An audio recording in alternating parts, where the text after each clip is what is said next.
we have a very short poem here, just 5 lines, but somewhat confounding. The title gives it away. So this is a good example of a poem that's not going to make a lot of sense until you maybe track down some of the historical references. Sometimes poems will have footnotes, they'll give you the key vocabulary terms, but until we know what a ball turret gunner is, and until we look at the years that Randall Jarrell lived, 1914 to 1965, and until we read his biography and found out that he was in World War II, we may not quite know the context. But once we understand here that he's talking about, at least on one level, a gunner that would have ridden on the bottom of a plane with a sort of like a bubble at the bottom with a gun sticking out, a machine gun, then we may not really understand the poem. So in a lot of ways, this poem is commenting on at least one soldier's experience in World War II.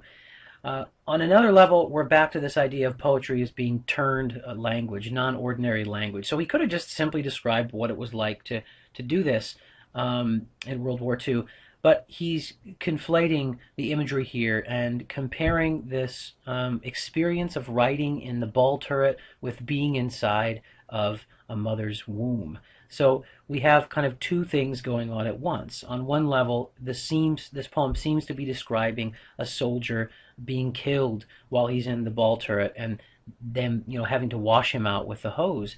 But there's another layer on top of it. He's trying to describe that situation by using a metaphor of a baby in a womb. So that really takes on sort of a different texture. From my mother's sleep, I fell into the state and I hunched in its belly till my wet fur froze. So if you've ever seen a newborn baby, they do have this sort of kind of coat of fur on them that falls off, I guess, a little bit afterwards.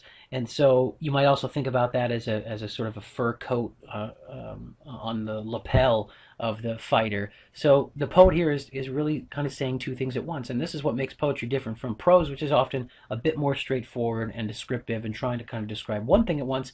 Poetry is oftentimes filled with more than one meaning. So we're describing a baby in a womb, but we're also describing a gunner in a ball turret. 6 miles from Earth, loosed from its dream of life, I woke to black flak and the nightmare fighters.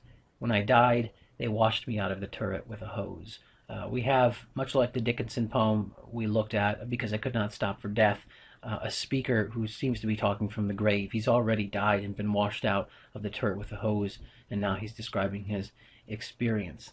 So poetry can deal with love and the divine, but it can also deal with war and death and gruesomeness, and that this poem is a good example of that.